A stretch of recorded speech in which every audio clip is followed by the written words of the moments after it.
भीष्म प्रतिज्ञा। पौराणिक कथाएं। एक बार हस्तिनापुर के महाराज प्रतीप गंगा के किनारे तपस्या कर रहे थे। उनके रूप सौंदर्य से मोहित होकर देवी गंगा उनकी दाहिनी जांघ पर आकर बैठ गईं। महाराज ये देखकर आश्चर्य में पड़ गए। तब गंगा ने कहा, हे राजन, मैं जहनु ऋषि की पुत्री गंगा हूँ और आपसे विवाह करने की अभिलाषा लेकर आपके पास आई हूँ। इस पर महाराज प्रतीप बोले, गंगे, तुम मेरी दाहिनी जांघ पर बैठी हो। पत्नी को तो वामांगी होना चाहिए, दाहिनी जांघ तो पुत्र का प्रतीक है, अतः मैं तुम्हें अपने पुत्रवधू के रूप में स्वीकार करता हूँ। ये सुनकर गंगा वहां से चली गईं। अब महाराज प्रतीप ने पुत्र प्राप्ति के लिए घोर तप करना आरंभ कर दिया। उनके तप के फलस्वरूप उन्हें पुत्र की प्राप्ति हुई, जिसका नाम उन्होंने शांतनु रखा।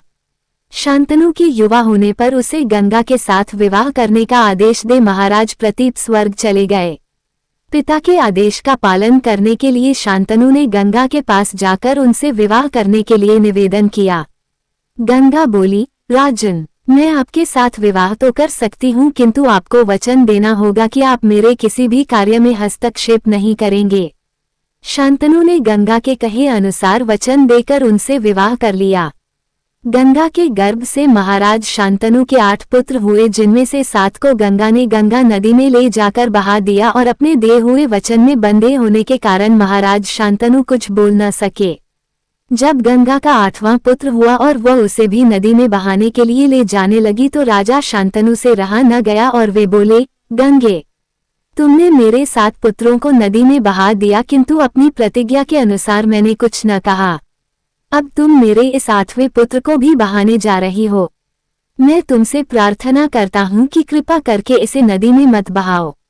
ये सुनकर गंगा ने कहा, राजन, आपने अपनी प्रतिज्ञा भंग कर दी है, इसलिए अब मैं आपके पास नहीं रह सकती। इतना कहकर गंगा अपने पुत्र के साथ अंतर्ध्यान हो गईं। तत्पश्चात महाराज शांतनु ने 36 वर्ष ब्रह्मचर्य व्रत धारण करके व्यतीत कर दिए। फिर एक दिन उन्होंने गंगा के किनारे जाकर गंगा से कहा, गंगे, आज मेरी इच्छा उस बालक को देखने की हो रही है जिसे तुम अपने साथ ले गई थी। गंगा एक सुंदर स्त्री के रूप में उस बालक के साथ प्रकट हो गई और बोली, राजन, यह आपका पुत्र है तथा इसका नाम देवव्रत है, इसे ग्रहण करो। ये पराक्रमी होने के साथ विद्वान भी होगा। अस्त्र विद्या में ये परशुराम के समान होगा। महाराज शांतनु अपने पुत्र देवव्रत को पाकर अत्यंत प्रसन्न हुए और उसे अपने साथ हस्तिनापुर लाकर युवराज घोषित कर दिया। एक दिन महाराज शांतनु यमुना के तट पर घूम रहे थे कि उन्हें नदी में नाव चलाते हुए एक सुंदर कन्या दृष्टिगत हुई। उसके अंग से सुगंध निकल रही थी। महाराज ने उस कन्या से पूछा, हे देवी, तुम कौन हो? कन्या ने बताया, महाराज, मेरा नाम सत्यवती है और मैं निषाद कन्या हूँ। महाराज उसके रूप यौवन पर रीझकर तत्काल उसके पिता के पास पहुंचे और सत्यवती के साथ अपने विवाह का प्रस्ताव किया। इस पर धीन व निषाद बोला, राजन, मुझे अपनी कन्या का आपके साथ विवाह करने में कोई आपत्ति नहीं है, परंतु आपको मेरी कन्या के गर्भ से उत्पन्न पुत्र को ही अपने राज्य का उत्तराधिकारी बनाना होगा। निषाद के इन वचनों को सुनकर महाराज शांतनु चुपचाप हस्तिनापुर लौट आए। सत्यवती के वियोग में महाराज शांतनु व्याकुल रहने लगे। उनका शरीर दुर्बल होने लगा। महाराज की इस दशा को देखकर देवव्रत को बड़ी चिंता हुई।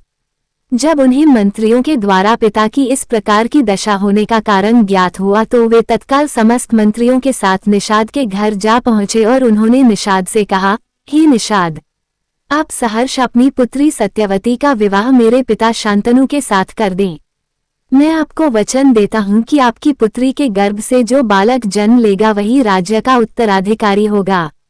कालांतर में मेरी कोई संतान आपकी पुत्री के संतान का अधिकार छीन न पाए, इस कारण से मैं प्रतिज्ञा करता हूँ कि मैं आजन्म अविवाहित रहूंगा। उनकी इस प्रतिज्ञा को सुनकर निषाद ने हाथ जोड़कर कहा, हे देवव्रत, आपकी यह प्रतिज्ञा अभूतपूर्व है। इतना कहकर निषाद ने तत्काल अपनी पुत्री सत्यवती को देवव्रत तथा उनके मंत्रियों के साथ हस्तिनापुर भेज दिया। देवव्रत ने अपनी माता सत्यवती को लाकर अपने पिता शांतनु को सौंप दिया।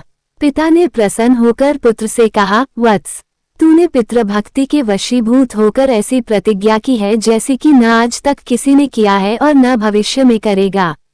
मैं तुझे वरदान देता हूँ कि तेरी मृत्यु तेरी इच्छा से ही होगी। तेरी इस प्रकार की प्रतिज्ञा करने के कारण तू भीष्म कहलाएगा और तेरी प्रतिज्ञा भीष्म प्रतिज्ञा के नाम से सदैव प्रख्यात रहेगी।